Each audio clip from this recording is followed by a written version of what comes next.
Nunca imaginé que, lo que parecía ser el comienzo de un viaje tranquilo, se convertiría en la peor pesadilla de mi vida. En un simple correo electrónico, todo lo que pensaba que era sólido. Todo lo que había construido durante 13 años, se deshizo ante mis ojos. La solicitud de divorcio llegó de manera fría, seca, sin emoción. No hubo discusiones, no hubo argumentos. Solo había una frase objetiva, como si fuera un correo corporativo. Algo distante de lo que imaginaba para un momento tan crucial de mi vida. Ya no quiero estar contigo. He iniciado el proceso de divorcio, los papeles llegarán pronto. El mensaje fue corto, pero el impacto fue devastador. Estaba a miles de kilómetros de casa, en París por trabajo.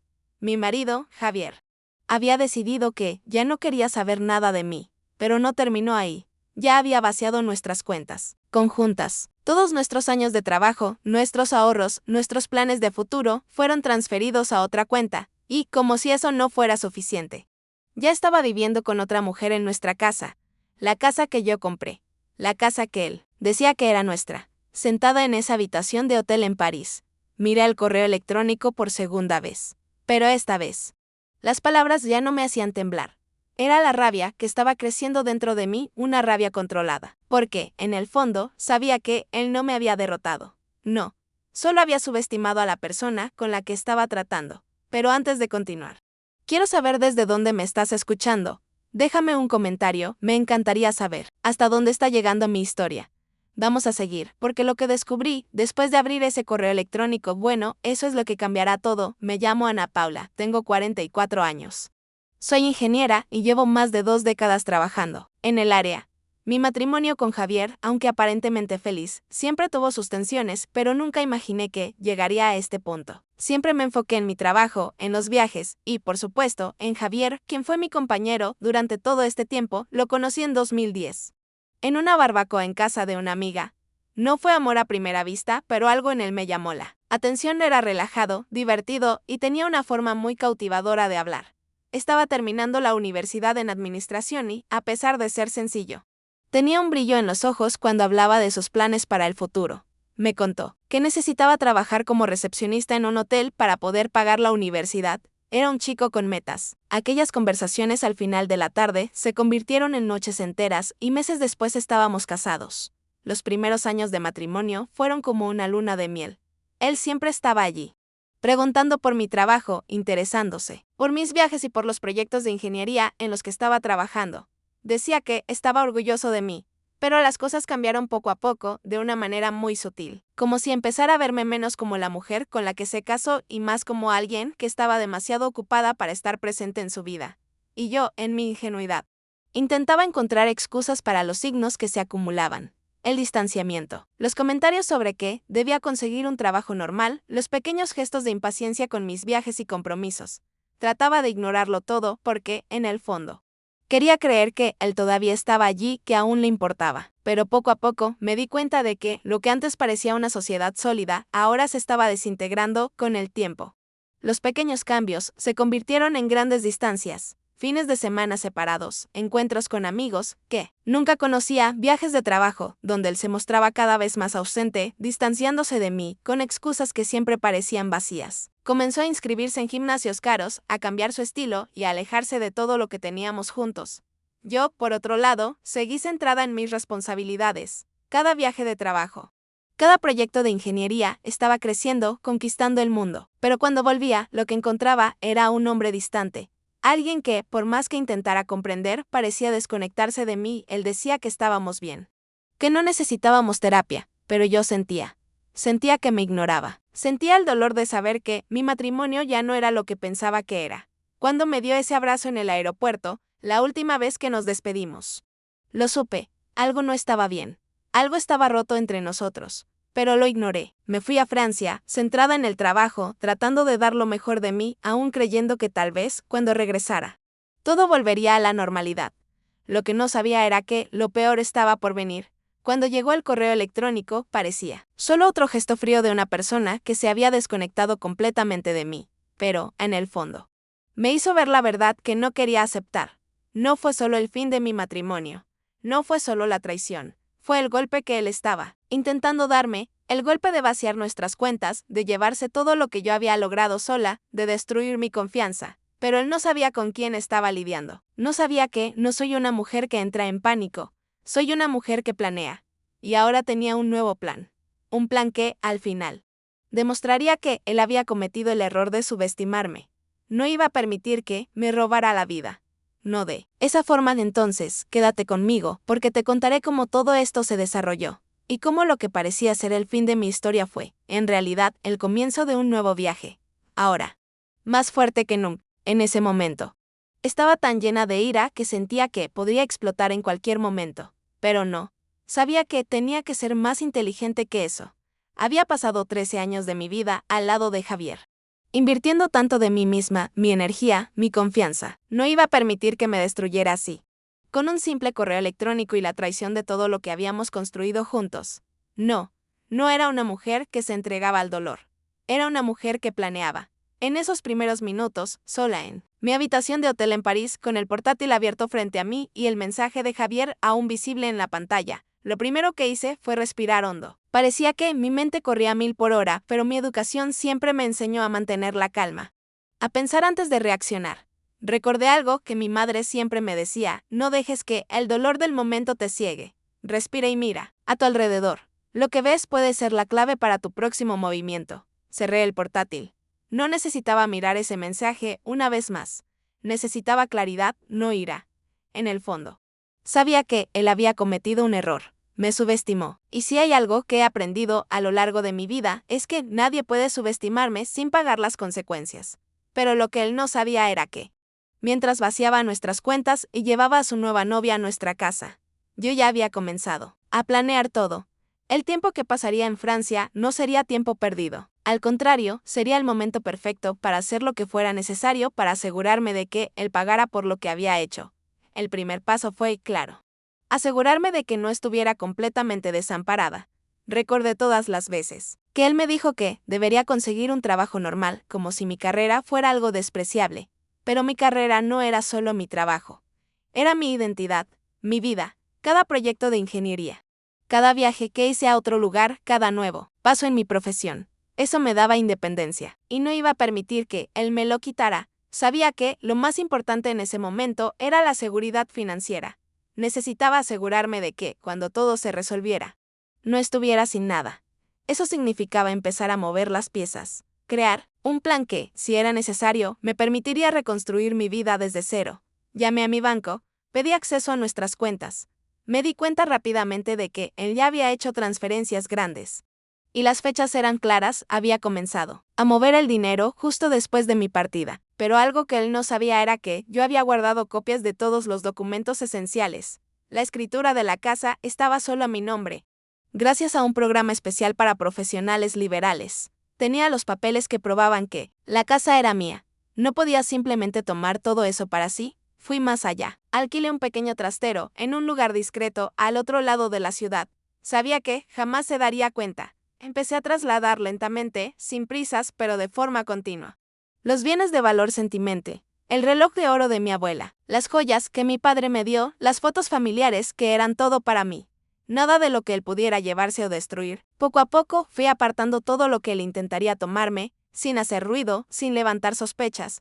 Pero lo más importante fue que, aunque a distancia, estaba al tanto de todo lo que ocurría en nuestra casa. Como él no sospechaba, tenía acceso al sistema de cámaras de seguridad de la vivienda. Las cámaras estaban configuradas para enviarme videos directamente a mi celular. Fue así que descubrí que, en mi ausencia, realmente estaba trayendo a esa mujer a vivir en nuestra casa. La vi entrar con una sonrisa en el rostro, vistiendo mi ropa. La vi usando mi taza de café. Podía sentir la ira apoderándose de mí, pero respiré hondo. Estaba jugando con fuego y yo estaba lista para dar la respuesta correcta. Esa noche, cuando Javier me llamó por primera vez, después de enviarme ese correo electrónico, traté de mantener la calma. Su voz estaba fría, sin el calor de antes, como si se hubiera librado de algo que lo pesaba.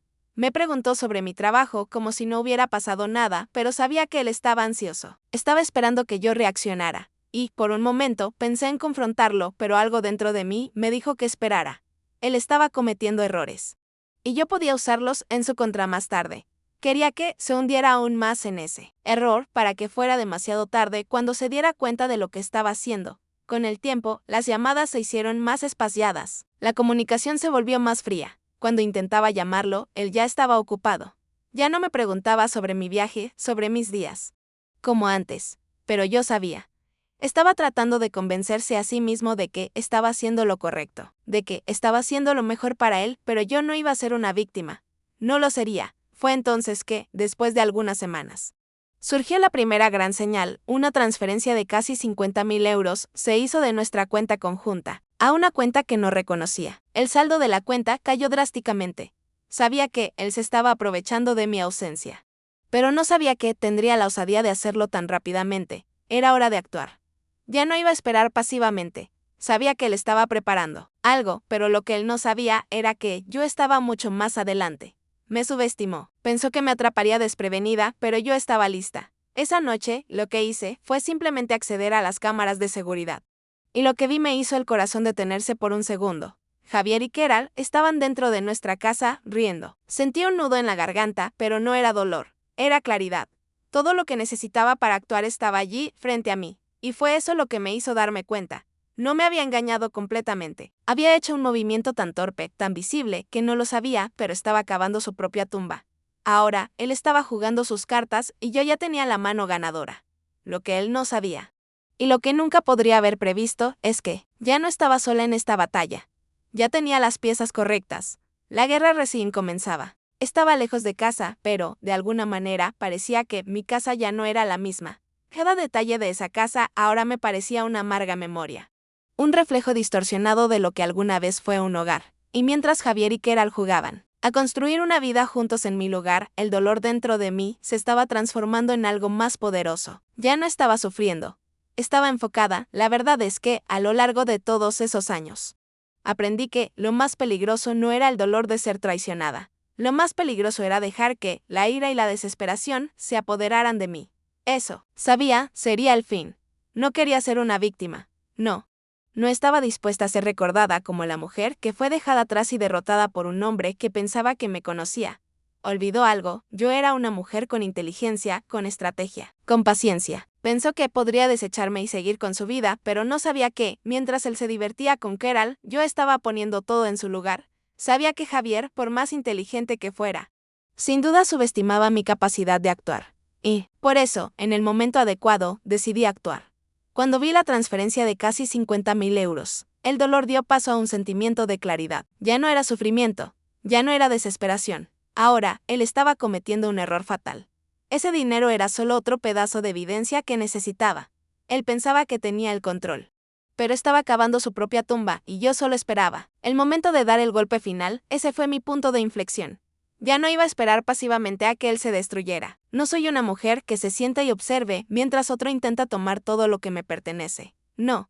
Soy una mujer que observa, planea y cuando llega el momento adecuado, actuar, y ese momento se estaba acercando. Lo primero que hice fue asegurarme de que nada, absolutamente nada, que fuera importante para mí quedara vulnerable.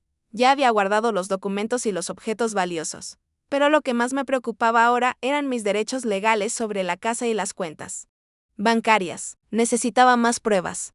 Algo que mostrara claramente lo que él estaba haciendo. Necesitaba la prueba de que él estaba intentando engañarme y apoderarse de todo lo que habíamos construido juntos. La falsificación de documentos, el fraude. Todo eso tenía que ser expuesto. La solución estaba, como siempre, en las entrelíneas. Cuando me di cuenta, las pistas estaban justo frente a mí. Un día, al acceder a la cuenta bancaria para verificar las últimas transacciones, encontré algo aún más grave que las transferencias de dinero. Fui más allá en las transacciones y encontré lo que parecía ser un intento de refinanciar la casa. Era un préstamo que Javier había intentado hacer, utilizando un documento con mi firma falsificada. Estaba tratando de obtener un préstamo, usando nuestra casa como garantía. Me quedé en shock, pero al mismo tiempo, una sensación de poder me invadió. No solo estaba tratando de robarme mi dinero, sino que estaba intentando engañarme, falsificando mi firma. Eso no podía seguir. Estaba jugando sucio, pero ahora yo tenía algo que podría exponerlo finalmente. No solo me estaba traicionando, estaba intentando destruir todo lo que era mío. Entonces, hice lo que cualquier mujer que supiera lo que estaba haciendo haría: busqué ayuda. Llamé a mi abogada de confianza, Laura. Ella era la mejor. Y sabía que, cuando pedí ayuda, era porque las cosas se estaban poniendo serias. Me aconsejó actuar con calma, reunir todas las pruebas y preparar un caso sólido contra él. La situación se estaba volviendo más grave con cada momento. Y la estrategia tenía que ser aún más bien planificada. Tenía que ser cuidadosa. Sabía que Javier estaba a punto de hacer un último movimiento. Y yo tenía que estar por delante de todo. No iba a permitir que me robara. En ese momento, algo dentro de mí se encendió. Ya no se trataba de tristeza o desesperación, se trataba de acción, de justicia. Estaba cansada de ser la víctima. Ahora, yo era la mujer que le haría pagar por lo que hizo. Y lo mejor de todo, ni siquiera imaginaba lo que se le venía encima. Lo siguiente que hice fue ir al banco. Sabía que él había iniciado el proceso de refinanciamiento con documentos falsificados y necesitaba asegurarme de que el banco supiera sobre el fraude. Fui allí. Contacté con la gerente de la cuenta y le mostré los documentos falsificados. Ella se horrorizó con lo que vio y comenzó inmediatamente la investigación. Javier no sabía, pero acababa de pisar una mina terrestre y yo estaba lista para ver cómo todo explotaba a su alrededor. Pero el juego no había hecho más que comenzar. Sabía que las cosas podrían empeorar. Y que él intentaría manipularme, intentar revertir la situación, hacerme sentir culpable de alguna manera. Pero ya no era esa mujer que lloraba sola en un rincón. Estaba luchando por mi vida, por mi casa, por mi futuro, esa noche, mientras esperaba una actualización del banco. Recibí una llamada de Laura. Tenía algunas noticias. Javier había comenzado a vender cosas en nuestra casa. Estaba retirando documentos y otros artículos que podrían usarse en su contra. Estaba desesperado. Y cuando se enteró de que el banco estaba investigando el fraude, su pánico fue aún más evidente. Comenzaba a darse cuenta de que ya no podía ocultar sus pasos ahora. Era el momento de dar el golpe final. Todo lo que necesitaba era dar un pequeño empujón para que él se hundiera aún más. En el momento en que recibí las imágenes de las cámaras de seguridad de nuestra casa, todo quedó claro. Tenía razón. Javier y Keral estaban preparando la venta de la casa y Daniel Torres, ese agente inmobiliario, estaba involucrado. Tenía todo lo que necesitaba, estaba en control de la situación y él, con todo su engaño, estaba a punto de caer. Su propia avaricia lo destruiría. Y yo estaba a punto de ser testigo de todo esto. Ahora, solo era cuestión de tiempo. Sabía que el momento se estaba acercando. Javier no tenía idea de lo que estaba por venir. Él había intentado todo lo que podía para dejarme desamparada. Pero yo estaba más fuerte de lo que él jamás imaginó. Lo que parecía el fin de mi vida se estaba convirtiendo en mi mayor victoria. Cada día que pasaba, veía más su inseguridad. Estaba intentando desesperadamente mantener las apariencias, tratando de convencer a Keral de que todo estaba bajo control, pero yo sabía que tenía miedo. La verdad se estaba acercando. Y la mentira que había estado alimentando durante meses estaba a punto de ser expuesta de manera innegable. Sabía que el banco estaba investigando el fraude. Sabía que Javier había comenzado a vender nuestra casa sin mi consentimiento, y también sabía que estaba intentando esconder las pruebas de su implicación en ese esquema sucio. Pero también sabía que, si quería hacer las cosas correctamente, necesitaba ser paciente. Javier aún no se había dado cuenta de que yo estaba por delante de él y ahora estaba a punto de pagar las consecuencias. Fue esa noche, mientras estaba sentada sola en mi habitación de hotel en París, que recibí una llamada de Laura. Su tono era tranquilo, pero había una firmeza que solo indicaba una cosa: las cosas estaban avanzando. El banco había comenzado a procesar la investigación, y la verdad estaba comenzando a salir a la luz. Javier no solo estaba intentando falsificar mi firma, sino que también estaba intentando hacer un préstamo contra nuestra casa sin mi conocimiento. La sensación que tuve al escuchar esto fue de pura satisfacción. Sabía que lo había planeado, todo meticulosamente. Nada podía derribarme. Javier pensó que estaba jugando un juego inteligente, pero no tenía idea de que yo estaba preparando el juego final para él. Había subestimado la fuerza de la mujer que pensaba que podía descartar como si nada. Pero yo no soy así. Laura me informó que había un punto crucial a nuestro favor. Las pruebas eran claras y irrefutables. El banco había detectado el refinanciamiento fraudulento y la falsificación de mi firma estaba en marcha. Ahora era el momento de dar el golpe definitivo. Javier no tendría forma de escapar en los días siguientes. Decidí que era hora de regresar a España. No le avisé nada a Javier. Yo estaba en total control de la situación, y no tenía necesidad de avisarle. Él creía que yo estaba a miles de kilómetros de distancia, distraída con mi trabajo. Pero estaba muy equivocado. Yo estaba lista para confrontarlo de la manera en que él jamás lo imaginaría. Cuando llegué a casa, entré sin hacer ruido.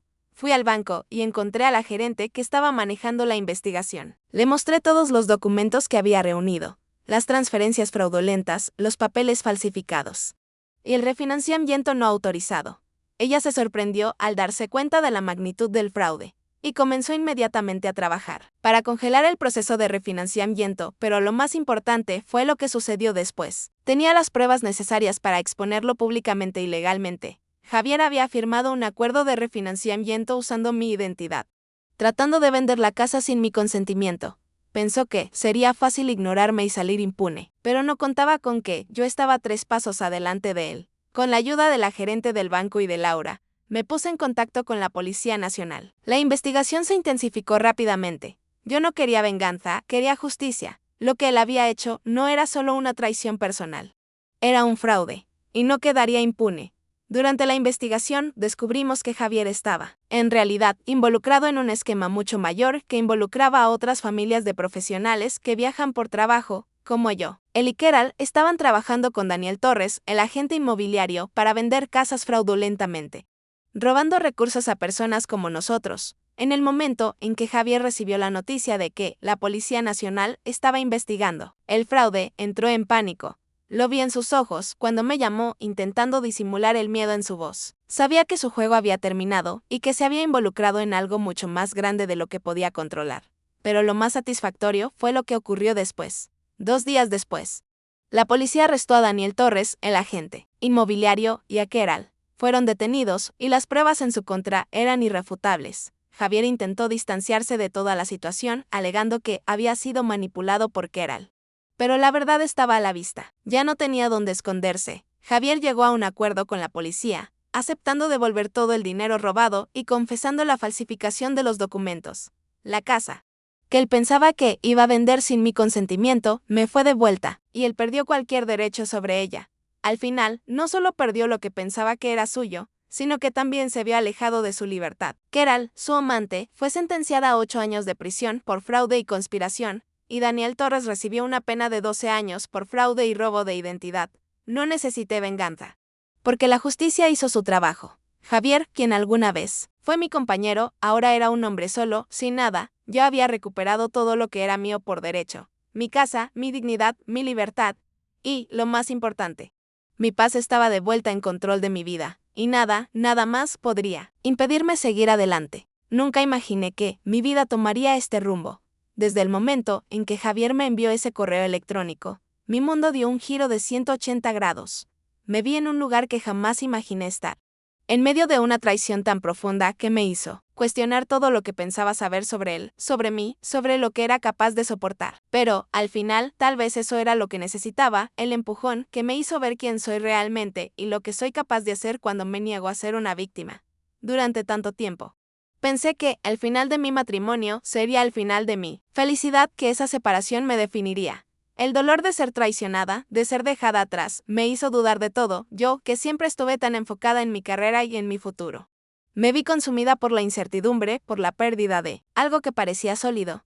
Javier fue una parte significativa de mi vida, de mi historia. Cuando él se fue, una parte de mí también se fue, pero lo que no sabía era que apenas estaba comenzando a entender mi propia fuerza. La verdad es que, en el momento en que tomé la decisión de actuar, comencé a entender que nadie puede quitarte lo que es tuyo a menos que tú lo permitas. Permití, por un tiempo, que él me hiciera creer que mi vida, mi trabajo y todo lo que había construido no significaban nada. Pero lo que él no sabía era que nunca fui débil. Solo estaba esperando el momento adecuado para actuar. Hoy miro hacia atrás y veo cómo todo sucedió de una manera que, aunque dolorosa, me fortaleció. Recuperé mi casa, mi dignidad y, lo más importante, mi paz interior. Javier se fue. Keral se fue. Daniel Torres se fue. Ellos pagaron el precio por las decisiones que tomaron. No porque quisiera venganza, sino porque lo correcto debe hacerse. Y la justicia, aunque tarde, siempre prevalece. Nunca necesité venganza. No quería ver a Javier arruinado, no era eso lo que me movía. Pero sabía que él debía enfrentar las consecuencias de sus actos. Y estaba decidida a asegurarme de que pagara por todo lo que hizo. Lo que él intentó arrebatarme no era suyo. Intentó destruir lo que era mío por derecho. Mi casa, mi vida, mis sueños. Y al final, eso fue lo que perdió. Perdió todo. No necesité forzar su caída. Ella fue construida por las propias decisiones que él tomó. Cuando miro hacia la vida que estoy reconstruyendo ahora, Veo lo importante que es confiar en uno mismo, incluso cuando el mundo a tu alrededor parece desmoronarse. Las cosas pueden perderse, las personas te pueden traicionar, pero tu fuerza interior, tu poder para recomenzar, eso nadie puede quitártelo. Eso es solo tuyo. Y al final, es todo lo que realmente necesitas para seguir adelante. Encontré una nueva paz. No era el tipo de paz que encuentras cuando las cosas son fáciles, sino la paz que viene con la victoria sobre los propios miedos e inseguridades. La vida que estoy construyendo ahora es más simple, pero es genuina. Fui a vivir a una pequeña cabaña en un pueblo del interior de Castilla y León. Aquí, donde el tiempo pasa más lento. Donde finalmente puedo respirar y estar en paz con mi propia compañía. Y al mirar mi nueva vida, mi nuevo camino, me doy cuenta de que tal vez todo ese dolor fue necesario para convertirme en la mujer que soy. Nunca pensé que encontraría la felicidad fuera de mi carrera, fuera de un matrimonio. Pensaba que el éxito y la felicidad residían en construir una familia, en vivir en un hogar perfecto. Pero lo que aprendí y lo que más me tocó a lo largo de todo esto es que la verdadera felicidad no viene de otra persona ni de un lugar, viene desde adentro. Viene de saber quién eres, de reconocer tu propia fuerza, de tener el coraje de recomenzar incluso cuando todo a tu alrededor te dice que te rindas, claro. A veces aún tengo días difíciles. El dolor de ver mi matrimonio destruido, los recuerdos de lo que se perdió, no desaparecen de inmediato. Pero, con el tiempo, aprendí a mirar hacia el futuro, hacia lo que aún está por venir. ¿Por qué? Al final, lo único que puedo controlar es cómo respondo a los desafíos de la vida. Y lo único que sé con certeza es que, con cada paso, con cada decisión, estoy más cerca de ser la persona que siempre quise ser. Y no hay nada más importante que eso. Recuerdo una noche, algunas semanas después de que todo terminó, cuando estaba sentada en mi pequeño jardín, escuchando el sonido del río que pasaba detrás de la cabaña. Pensé en las cosas que perdí, en las cosas que nunca serían las mismas, pero también pensé en todo lo que gané. La libertad de ser yo misma. La tranquilidad de vivir según mis propias reglas. Y fue allí, en ese silencio tranquilo, que me di cuenta de algo muy importante. Estaba bien. Estaba entera. Estaba en paz. Recibí una carta recientemente, de una mujer de otra ciudad que casi perdió su casa de la misma manera que la mía. Por personas como Javier y Keral. Ella escribió, diciéndome que, gracias a mi coraje y a mi caso, logró evitar que el mismo golpe fuera aplicado sobre ella. Me agradeció por luchar, por no rendirme y, de alguna manera, inspirarla a hacer lo mismo. Nunca imaginé que mi historia pudiera ayudar a alguien, pero cuando leí esas palabras, me di cuenta de que el dolor que viví tenía un propósito mucho mayor de lo que imaginaba. Compartí mi historia contigo para mostrarte que, no importa lo difícil que se ponga la vida, siempre hay una forma de levantarse.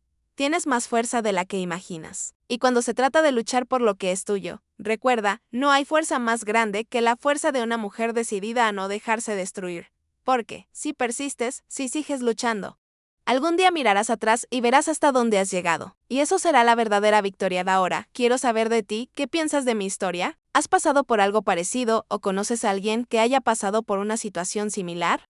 Me encantaría saber tu opinión. Déjame un comentario aquí abajo diciéndome qué piensas.